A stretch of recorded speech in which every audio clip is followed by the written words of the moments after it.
El viento rugia como un lamento en las calles empedradas de ronda, arrancando pétalos de los geranios que colgaban de los balcones.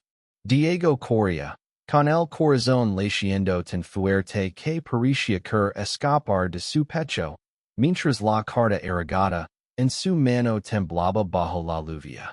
Te encontré, Alvaro, lo juro. Susurro, con la voz rota por la furia y el amor. Era una noche de tormenta en el verano de 2025, y las luces de las farolas parpadeaban como si también temieran lo que estaba por venir. Diego, de 25 años, había crecido en este pueblo andaluz, donde las tradiciones pesaban más que las piedras de las casas blancas. Su piel bronceada y su cabello negro como el carbón lo hacían destacar entre la multitud, pero eran sus ojos, profundos y llenos de fuego, los que contaban su verdadera historia. Una historia que había jurado mantener en secreto hasta que conoció a Alvaro. Alvaro, también de 25 años, había legado a Ronda 2 años atrás, siendo de la frialdad de una familia madrilena que nunca entendió su alma sensible. De tez clara y cabello castaño que caía en mechas rebeldes sobre su frente. Tenía una sonrisa que podía calmar tormentas, pero también un peso en el corazón que lo hacía parecer frágil. Juntos, Diego y Alvaro habían construido un mundo propio, un refugio de miradas furtivas y promesas susurradas bajo los olivos. Juraron vivir la vida que querían, sin importar lo que el pueblo o sus familias dijeran. Pero esa noche, todo cambió. La carta que Diego apretaba en su mano era de Alvaro. No puedo seguir, Diego. Lo siento. Hay algo que debe saber, pero no puedo decírtelo aún. Suedad de ella. Las palabras, garabatidas con tinta negra, eran un puñal. ¿Quién era ella? Porque Alvaro había desaparecido sin explicación, dejando solo esa nota en la mesita de su pequeño apartamento compartido? Diego no podía pensar con claridad. Solo corría hacia la plaza donde solían encontrarse, donde una vez, bajo la luz de la luna, Alvaro lo había jurado amor eterno. La plaza estaba desierta, salvo por el eco de la lluvia golpeando las losas. Diego se detuvo, jadeando, y sus ojos se posaron en algo que no esperaba, una cuna de madera, abandonada bajo un olivo centenario. Estaba vacía, pero junto a ella había una figura envuelta en una capa oscura, inmóvil, como si esperara. El corazón de Diego se detuvo. ¿Quién era? ¿Qué tenía que ver con Alvaro? Why, sobre todo. ¿Qué significaba esa cuna? Diego se acercó lentamente, con el agua empapando su camisa y el miedo apretando el pecho. La figura no se movió, pero cuando estuvo a pocos pasos, levantó la cabeza. Era una mujer, de unos 30 años, con el rostro marcado por el cansancio y unos ojos que parecían haber lorado océanos. Tú eres Diego, ¿verdad? Dijo con una voz grave, casi rota. Alvaro me habló de ti. ¿Dónde está? ¿Qué la hiciste? Diego dio un paso adelante, con los puños cerrados, pero la mujer alzó una mano para detenerlo. No la hice nada. Soy Elena, su hermana. La palabra, hermana, golpeó a Diego como un trueno. Alvaro nunca había mencionado a una hermana. De hecho, siempre decía que su familia lo había rechazado por completo cuando les confesó que amaba a un hombre. ¿Por qué estás aquí? ¿Qué es esta cuna? Preguntó Diego, señalando el objeto con furia. Elena suspiró y se acercó a la cuna. acariciando la madera con dos temblorosos. De Lucia. La hija de Alvaro. Diego sintió que el suelo se desvanecía bajo sus pies. Hija? Alvaro tenía una hija? Las preguntas se arremolinaban en su mente, pero Elena continuó antes de que pudiera hablar. Hace un año, Alvaro tuvo una relación breve con una mujer en Madrid antes de venir aquí. No fue amor, fue un error. Pero de ahí nació Lucia. Él no lo supo hasta hace 3 meses, cuando la madre murió y dejaron a la niña bajo su cuidado. Diego se tambaleó, apoyándose en el tronco del olivo. Todo lo que quería saber sobre Alvaro se deshace como la lluvia en sus manos. ¿Por qué no me lo dijo? Murmuró, más para sí mismo que para Elena. Porque tenía miedo, respondió ella. Miedo de perderte, de que pensaras que no era el hombre que amabas. Quería decírtelo, pero entonces, alguien lo descubrió todo. Elena bajó la mirada, y su voz se volvió un susurro. Alguien en este pueblo sabe lo de Lucia.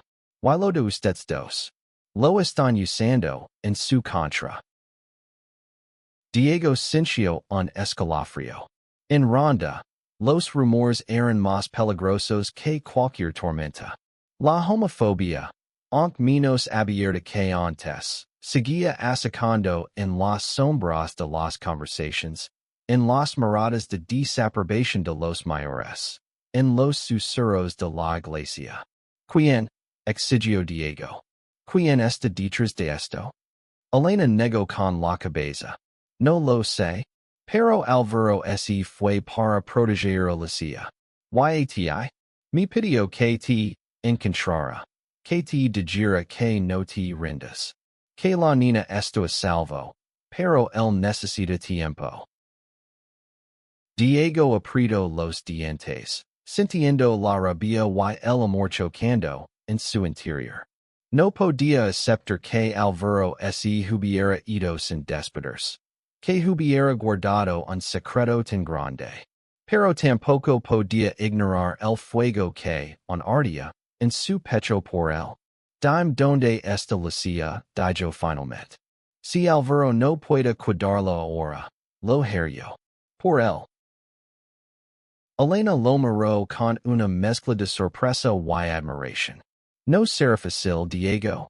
Este pueblo no está listo para una historia como la tuya. Ni para una niña como Lucia. Pero Diego no respondió. Sus ojos estaban fijos en la cuna, y en su mente solo había una certeza. Encontraría a Alvaro, y juntos crearían a esa niña, sin importar lo que el mundo dijera. La lluvia comenzó a amainer, pero la tormenta, en el corazón de Diego apenas empezaba. Camino de regreso a su apartamento, con la carta de Alvaro en la mano, ahora empapada y casi illegible. Cada paso resonaba con una promesa. No dejaría que el miedo o los prejuicios de otros dictaran su vida. Pero mientras subía las escaleras, un ruido lo detuvo. Un sobre deslizado bajo su puerta, sin remitente. Lo abrió con manos temblorosas y encontró una sola frase escrita en letras torpes. Si quieres volver a ver a Alvaro, deja a la niña y vi duranda. El mensaje era claro. Alguien no solo sabía de su amor, sino que estaba dispuesto a destruirlo todo. Diego arrugó el papel y miró por la ventana hacia las colinas oscuras. Juraba vivir la vida que él y Alvaro querían, pero ahora, junto a la cuna de una niña que ni siquiera conocía, el camino parecía más incierto que nunca. Diego no durmió esa noche. El sobre anónimo yacía arrugado sobre la mesa, mientras la lluvia seguía golpeando las ventanas como un recordatorio de la tormenta que se avecinaba. Sus pensamientos eran un torbellino, la hija de Alvaro, la cuna bajo el olivo, la amenaza escrita con tinta verde. ¿Quién podía odiarlos tanto? Ronda, con sus casas blancas y su aparente calma, escondía secretos tan afilados como los acantilados que la rodeaban. A la mañana siguiente, el sol asomó tímido, pero Diego no tenía tiempo para contemplarlo. Se puso una chaqueta gastada y salió hacia la casa de Elena, quien lo había dado una dirección vaga antes de desaparecer en la noche. La hermana de Alvaro vivía en las afueras, en una casita de piedra rodeada de venados. Cuando llegó, encontró a Elena sentada en el porche, con una niña pequeña en sus brazos. Lucia, la bebé, de apenas un año, tenía los ojos grandes y oscuros de Alvaro, y una sonrisa que desarmaba cualquier defensa. Ella es Lucia, dijo Elena, levantándose con cuidado. Alvaro la dejó conmigo antes de irse. No sé a dónde fue, pero me pidió que la protegiera hasta que él volviera. Diego se acercó, y por un momento, el mundo se detuvo. Esa niña, con su risa suave, era una extensión de Alvaro. Era la prueba de que su amor, aunque complicado, tenía un propósito mayor. ¿Por qué no me lo contó? Preguntó Diego, sentándose junto a Elena. Su voz era un susurro, como si temiera que la verdad se rompiera al decirla en voz alta. Elena suspiró, meciéndose con Lucia en brazos. Alvaro siempre fue así. Guarda el dolor para sí mismo porque cree que así protege a los que ama. Cuando supo de Lucia, quiso hacer lo correcto, pero también quería proteger lo que tenía contigo. No sabía cómo equilibrarlo todo. Diego asintió, aunque el nudo en su pecho no se deshecha. Miró a Lucia, que llegaba con un mechón de su cabello, y sintió una mezcla de ternura y responsabilidad. Voy a cuidarla, dijo con firmeza. Y voy a encontrar a Alvaro. No importa lo que diga esa nota. Elena frunció el seno. ¿Qué nota? Diego le mostró el papel arrugado, y los ojos de Elena se oscurecieron. Esto es serios, Diego. Alguien en este pueblo sabe demasiado. Y no creo que si solo un chisme. Hay algo más detrás de esto. Diego decidió empezar por el principio. El apartamento que compartía con Alvaro. Si había pistas sobre su desaparición, estarían allí. Al llegar, revisó cada rincón con cuidado. Encontró una foto de ellos dos, tomada en un festival en Málaga, riendo bajo un cielo lleno de fuegos artificiales. También encontró un cuaderno donde Alvaro escribía poesía, algo que Diego nunca supo que hacía. Los versos hablaban de amor, de lucha, de un deseo ardiente de ser libre. Pero en la última página, había algo diferente. Un número de teléfono grabado y un nombre, Mateo. El nombre no lo sonaba, pero algo en su instinto le dijo que era importante. Marcó el número desde su móvil, pero nadie respondió. En cambio, recibió un mensaje casi de inmediato, para de buscar. No lo encontrarás. El corazón de Diego dio un vuelco. Quien fuera que estuviera detrás de esto, no solo sabía de Alvaro, sino que lo estaba vigilando a él también. Decidió confrontar el problema de frente. Fue a la taberna del pueblo, un lugar donde los rumores corrían como el vino. Ali, entre vasos de tinto y conversations a media voz, Diego preguntó discretamente por Mateo. Nadie parecía saber nada, pero un hombre mayor, con el rostro quitado por el sol, lo miró fijamente antes de hablar. Mateo es el hijo del párroco. Un chico problemático. Se fue de ronda hace años, pero dicen que volvió hace poco. Ten cuidado, muchacho. Esa familia no trae más que problemas. Diego sintió un escalofrío. El parroco, Don Rafael, era una figura respetada pero temida en ronda. Sus sermones solían ser duros, especialmente cuando hablaba de pecados modernos. Podía ser que Mateo, su hijo, estuviera involucrado en la desaparición de Álvaro. Esa era así. ¿Por qué? Esa noche, Diego no pudo resistirse. Fue a la iglesia, un edificio antiguo que dominaba la plaza principal. Las puertas estaban abiertas, y el interior estaba iluminado solo por velas. Don Rafael estaba allí, ordenando unos libros en el altar. Diego se acercó, con el corazón latiendo con fuerza. Necesito hablar con usted sobre su hijo, Mateo, dijo sin preámbulos. El parroco lo miró con ojos fríos. Mi hijo no está aquí. Si sabes lo que te conviene. Dejaras de hacer preguntas. La amenaza en su voz era clara, pero Diego no retrocedió. Álvaro ha desaparecido. Alguien me está amenazando por buscarlo. Si sabe algo, dígamelo ahora. Diego dio un paso adelante, desafiante. Don Rafael apretó los labios, pero antes de que pudiera responder, un ruido en la sacristia los interrumpió. Alguien los estaba observando. Diego corrió hacia la puerta trasera, pero solo alcanzó a ver una sombra desapareciendo en la noche. Cuando volvió, Don Rafael ya no estaba. En el suelo, cerca del altar, encontró un pequeño colgante con una cruz rota. Lo reconoció de inmediato. Álvaro lo lavaba siempre, un regalo de su abuela. ¿Cómo había legado allí? La búsqueda de Diego se volvía más peligrosa con cada paso, pero también más clara.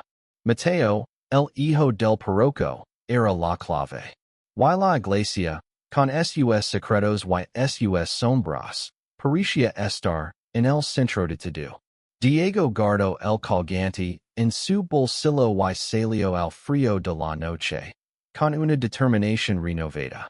Encontraría a Álvaro, protegería a Lucia y desenmascararía a quien intentaba destruir su amor. Pero el precio de la verdad, empezaba a sospechar, sería más alto de lo que jamás imaginó. El amanecer pintaba las colinas de Ronda con tonos rosados, pero Diego apenas notó la belleza. Lavaba el colgante de Álvaro en la mano, apretándolo como si pudiera traerlo de vuelta. La iglesia, Mateo, la amenaza. Todo apuntaba a un rompecabezas que no lograba armar. Pero no estaba solo. Elena se había convertido en su aliada inesperada, y juntos decidieron buscar a Mateo, el hijo del parroco, para obtener respuestas. Elena insistió en que fueran discretos. Ronda es pequeña, Diego. Si alguien te ve revolviendo en los secretos de Don Rafael, no solo tú estarás en peligro. También Lucia. La mención de la niña hizo que Diego apretara los dientes. No podía permitirse fallar. No cuando una vida tan frágil dependía de él. Decidieron empezar por el mercado del pueblo, un lugar donde las lenguas se soltaban con facilidad. Mientras Diego preguntaba a los vendedores si habían visto a un hombre joven, de unos 27 años, con el cabello largo y una cicatriz en la mejilla, la descripción que le dieron en la taberna. Elena vigilaba a Lucia, que dormía en un cochecito. Una anciana, vendiendo aceitunas, finalmente habló. Ese chico Mateo, los 6 hace 2 días. Estaba cerca del puente, hablando con un hombre de traje. Parecía nervioso, como si no quisiera que lo vieran. El puente. El Tajada Ronda. Con su garganta profunda y su aura imponente. Era un lugar donde la gente iba pensa, a esconderse, a veces, a desaparecer. Diego y Elena se dirigieron al atardecer. Con la silla, en brazos para no dejarla sola. El viento soplaba fuerte, y el rugido del río Guadalevin resonaba desde el fondo del cañón.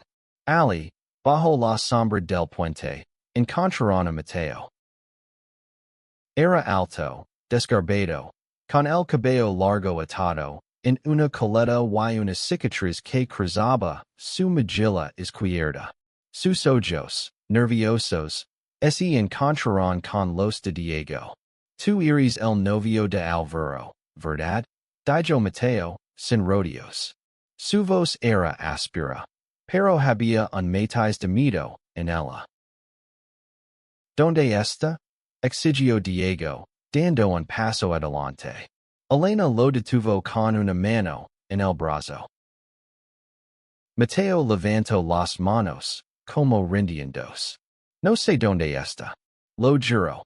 Pero sé quién lo tiene. Hizo una pausa, mirando hacia el pueblo como si temiera que alguien los escuchara. Mi padre, Don Rafael. El y otros en el pueblo no soportan lo que ustedes tienen. Cuando se enteraron de Alvaro, de la nina, de todo, decidieron que tenía que irse. Diego sintió que la furia lo consumía. Tu padre? ¿Por qué? ¿Por qué Alvaro? Su voz temblaba, pero no de miedo, sino de rabia contenida. Mateo bajó la mirada. No es solo mi padre. Hay un grupo en ronda, gente poderosa, que cree que personas como ustedes no encajan aquí. Cuando Alvaro llegó con la nina, lo vieron como una oportunidad. Querían usarlo para enviar un mensaje.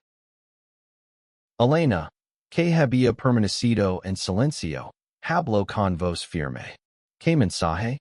¿Que no podemos amar a quien queremos? Que una niña no merece una familia porque sus padres no encajan en sus reglas. Mateo negó con la cabeza. No lo entienden. No es solo eso. Hay algo más grande.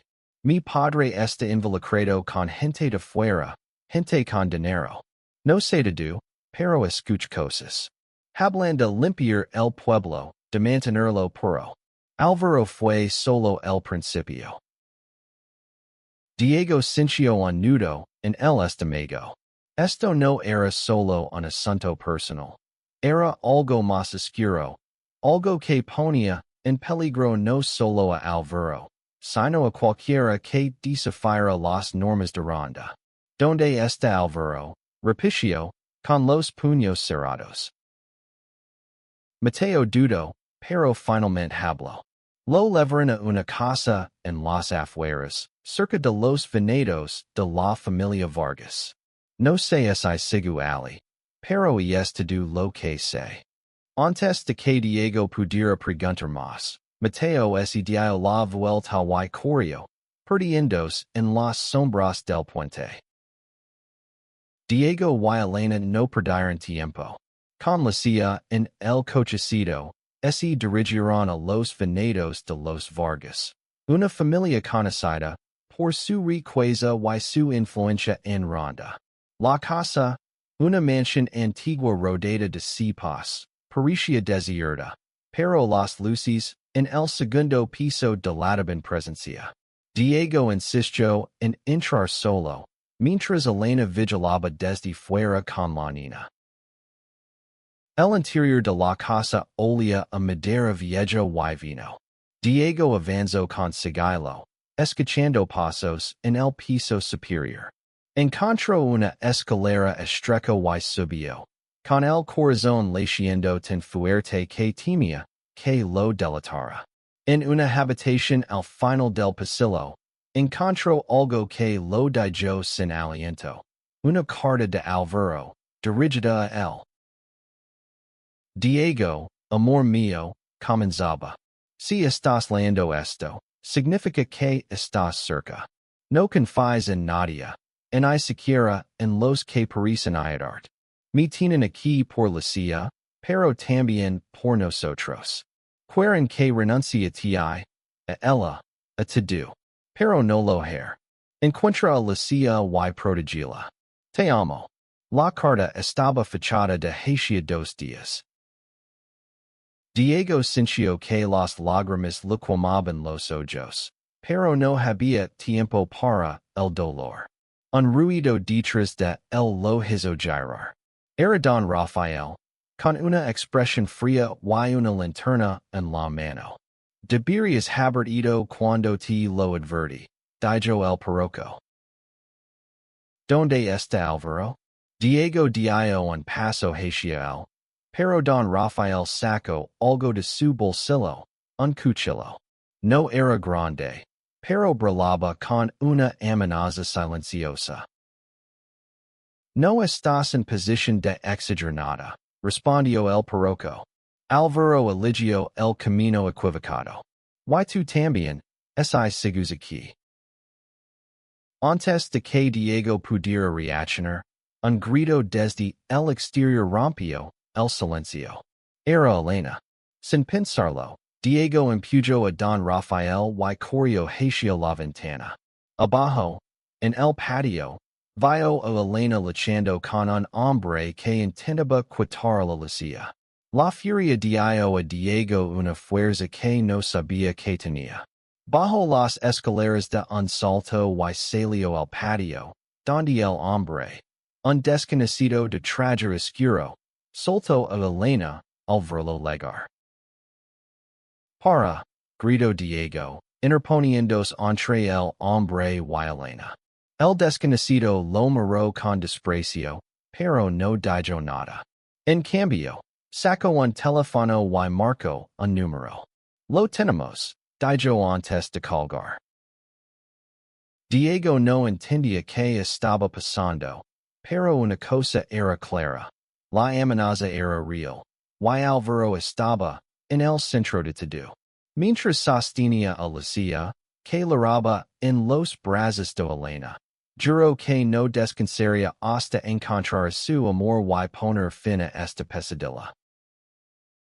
La noche envolvía los venados de los Vargas como un manto de sombras, pero Diego no sentía el frío.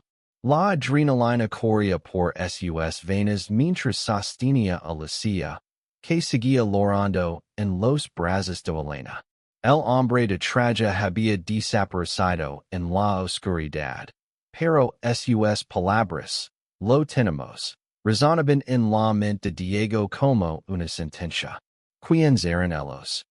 ¿Y qué querían con Álvaro? Quédate con la silla, le dijo a Elena. Vuelve a tu casa y mantén salvo. Yo encontraré a Álvaro. Elena intentó protestar, pero la mirada de Diego era inquebrantable. Finalmente, asintió y se alejó con la niña, permitiendo esperar noticias suyas. Diego volvió a la mansión, esta vez con más cautela. La puerta principal estaba abierta, y el silencio en el interior era inquietante. Subió al segundo piso de nuevo, buscando cualquier pista que hubiera pasado por alto. En la habitación donde encontró la carta, descubrió un cajón entreabierto en un escritorio antiguo. Dentro, había un mapa de ronda con varias ubicaciones marcadas con círculos rojos. Una de ellas era una bodega abandonada en las afueras del pueblo, un lugar que los locales evitaban por rumores de fantasmas y tragedias pasadas. No había tiempo para dudar. Diego tomó el mapa y salió de la mansión, corriendo bajo la luna hacia la bodega. El camino era estrecho, bordeado por sorpresas que parecían ser advertencias. Cuando llegó, la bodega se alzaba como una ruina olvidada, con sus puertas de madera podrida entreabiertas. El olor a humedad y vino rancio llenaba el aire. Dentro, la oscuridad era casi total, Pero Diego avanzó con la linterna de su móvil. Sus pasos resonaban en el suelo de piedra. Y cada crujido lo hacía tensarse. Entonces lo vio.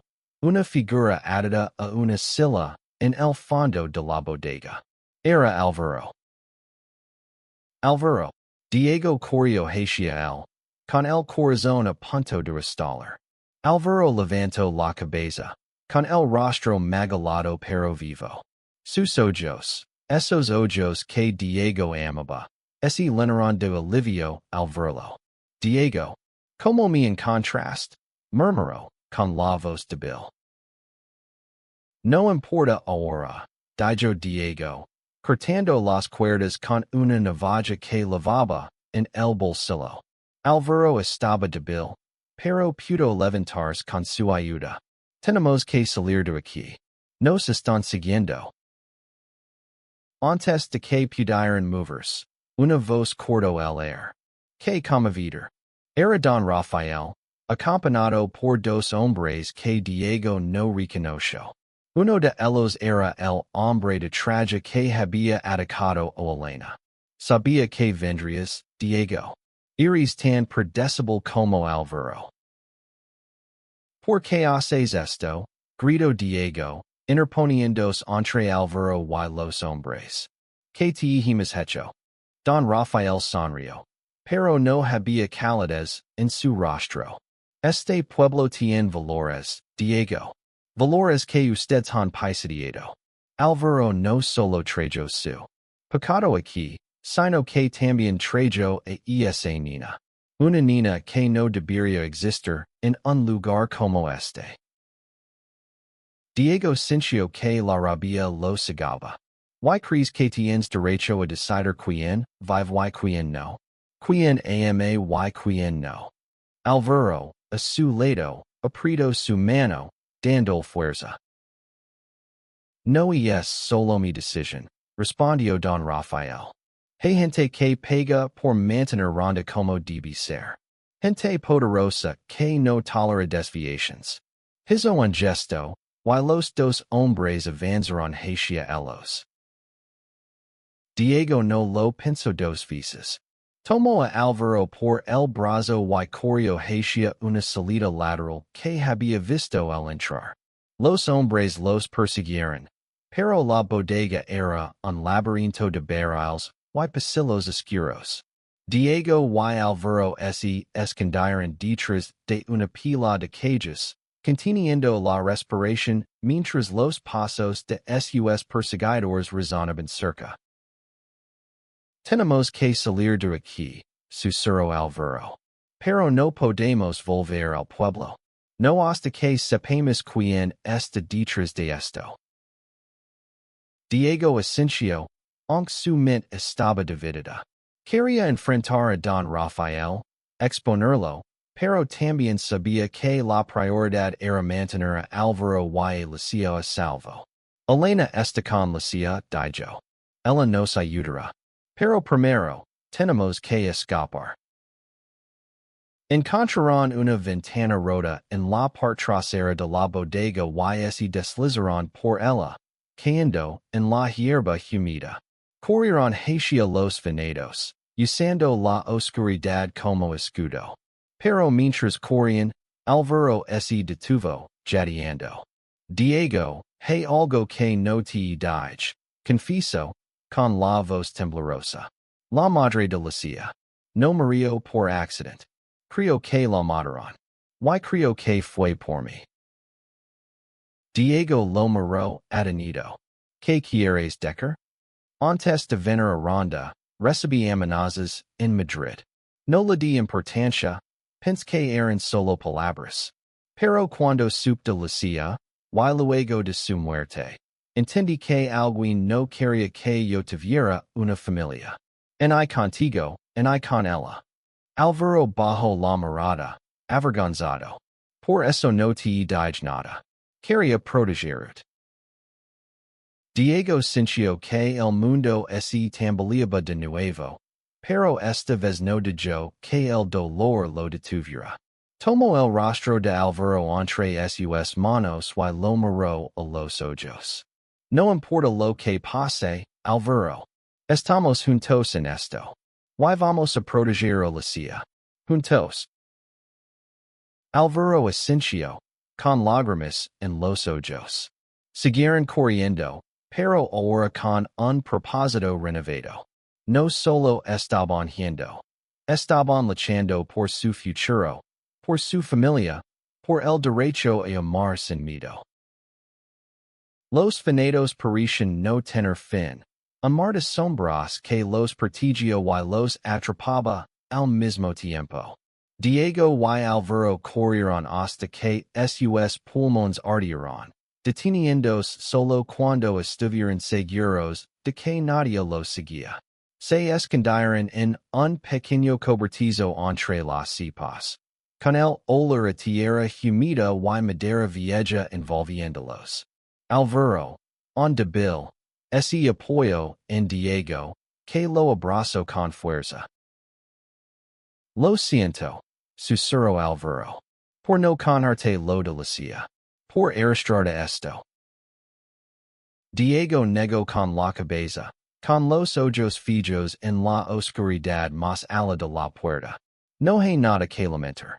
Eres mi vida, Alvaro. Y Lucia ahora también lo es. Las palabras eran sinceras, pero no podían ocultar el miedo que crecía en su interior.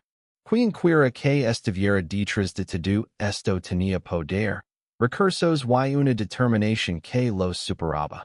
Pero Diego no estaba dispuesto a rendirse.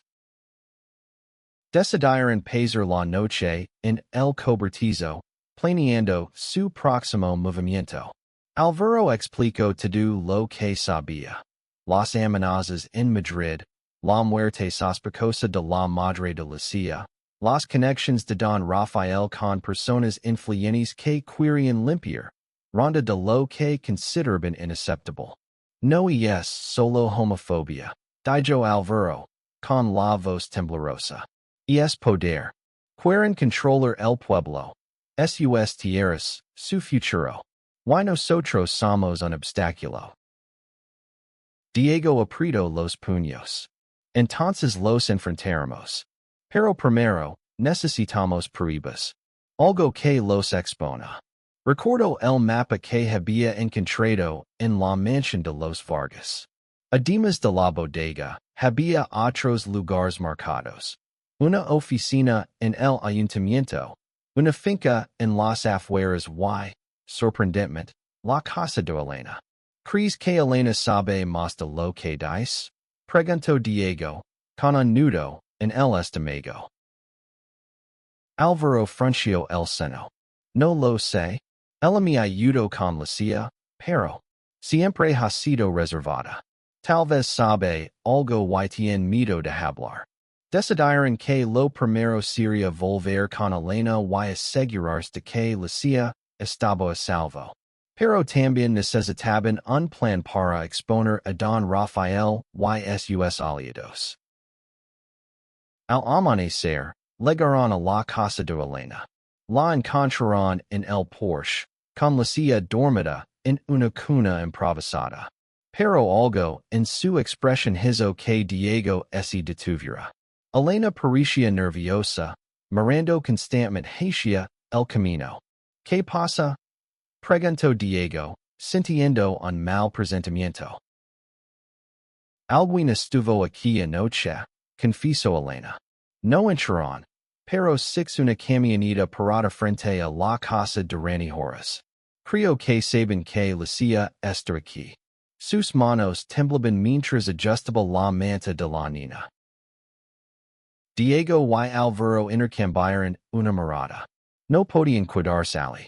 Tenemos que movernos, dijo Diego. Pero primero, necesitamos saber quién son ellos. Elena, ¿sabes algo más? ¿Algún nombre, algún detalle? Elena dudó, pero finalmente habló. Escucha Don Rafael mencionar a un hombre, alguien de fuera. Lo llamo, el inversionista. Dijo que tenía planes para Ronda, para convertirla en un lugar exclusivo, sin elementos indecidos. No sé quién es, pero creo que está financiando todo esto. Diego sintió que los países comenzaban a encajar. No era solo un asunto de prejuicios.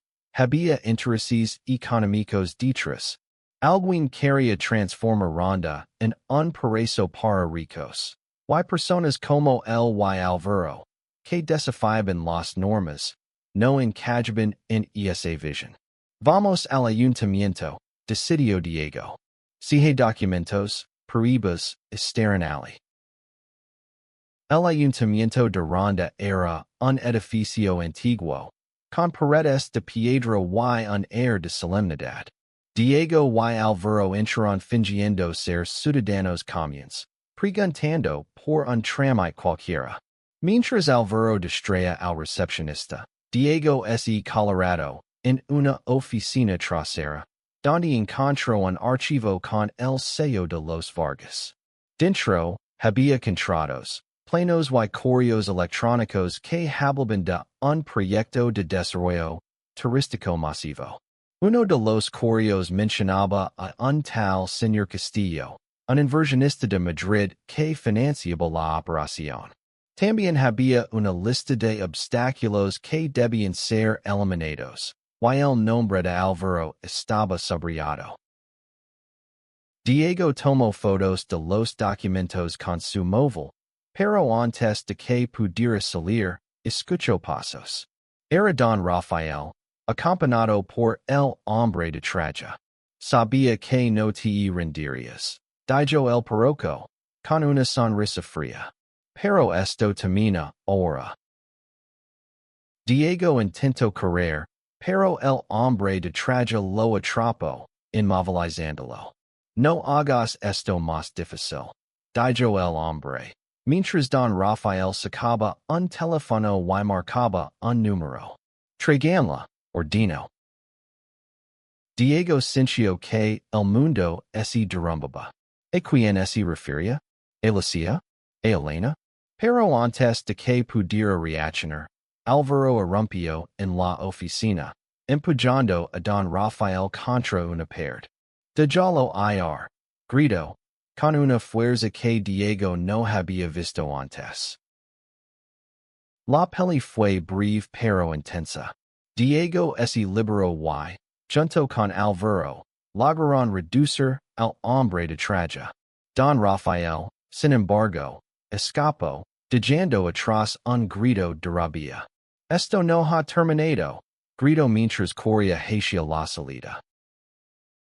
Diego y Alvaro no perdieron tiempo. Tomaron los documentos y salieron del ayuntamiento, sabiendo que el tiempo les agotaba. Pero mientras corrían hacia la casa de Elena, un pensamiento atormentaba a Diego. Si don Rafael y sus aliados estaban dispuestos a tanto, ¿qué serían capaces de hacer para detenerlos? El cielo sobre Ronda tenía degree, como si presagiara el enfrentamiento que se avecinaba. Diego y Alvaro corrieron hacia la casa de Elena, con los documentos robados del ayuntamiento guardados en una mochila. Cada paso resonaba con urgencia, pero también con una certeza creciente. No solo estaban luchando por su amor, sino por un futuro donde nadie tuviera que esconderse para ser quien es. Al llegar, encontraron la casa de Elena en silencio. Demasiado silencio. La puerta estaba entreabierta, y el cochecito de Lucia estaba volcado en el Porsche. Diego sintió un nudo en el estómago. Elena, gritó, entrando con Alvaro pisando los talones. Dentro, encontraron muebles desordenados y un mensaje escrito en un espejo con lápiz labial. Entreguenlos o la niña pega. Alvaro se tambaleó, apoyándose en la pared. Lucia, murmuró, con el rostro pálido. Diego lo tomó por los hombres, obligándolo a mirarlo. La encontraremos, Alvaro. No dejaré que le pase nada. En IATI, enia ella. Pero incluso mientras lo decía, el mito lo carcomía. Quien quiera que estuviera detrás de esto no tenía límites. Decidieron dividir sus esfuerzos. Alvaro iría al pueblo a buscar ayuda entre los pocos amigos de confianza que tenían, mientras Diego seguiría la pista del señor Castillo. Los documentos mencionaban una reunión en una finca cercana, marcada en el mapa. Era su mejor oportunidad para encontrar respuestas, y tal vez lo hacía. La finca era una fortaleza moderna, rodeada de muros altos y cámaras de seguridad. Diego se acercó con cautela, escondiéndose entre los olivos que bordeaban la propiedad. Desde su posición, vio a don Rafael entrando en la casa, acompañado por un hombre mayor, de traje impecable y mirada fría. Ese debía ser Castillo. Diego esperó hasta que la noche fue más profunda, usando la oscuridad para escalar un muro trasero. Dentro, encontró un patio iluminado por antorchas, donde don Rafael y Castillo discutían en voz baja. El chico y la niña son un problema, decía Castillo, con un acento madrileño. Si los documentos salen a la luz, el proyecto se derrumba. Y con él, nuestros inversores. Don Rafael Asensio. Me ocupar de ellos. Pero la niña. Es una complicación. Nadie debe saber que Alvaro la trajo aquí. Diego sintió que la sangre se le helaba. Estaban hablando de la cia como si fuera un obstáculo, no una persona. Pero antes de que pudiera escuchar más, un guardia lo descubrió. Intruso, gritó, y Diego corrió, zigzagueando entre los árboles mientras las alarmas sonaban. Logró escapar por poco, pero no sin escuchar las últimas palabras de Castillo. Encuéntrenlos. Y terminan con esto. Diego corrió hasta la casa de Elena, donde Alvaro lo esperaba con noticias. Un amigo del pueblo, un periodista local llamado Clara, estaba dispuesto a ayudarlos a exponer el plan. Clara, una mujer de unos 35 años con una energía incansable, revisó los documentos que Diego había traído. Esto es grande. Dijo, con los ojos brillando. No es solo un tema de homofobia. Están planeando comprar tierras a precios irrisorios, desplazar a los locales y convertir Ronda en un resort de lujo.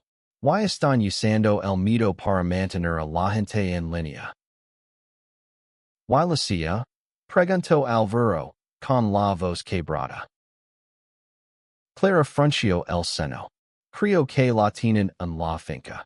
He oído rumores de que Castillo usa ese lugar para negociaciones privadas, pero necesitamos pruebas sólidas antes de ir a la policía. Diego y Alvaro sabían que no podían esperar. Con la ayuda de Clara, idearon un plan.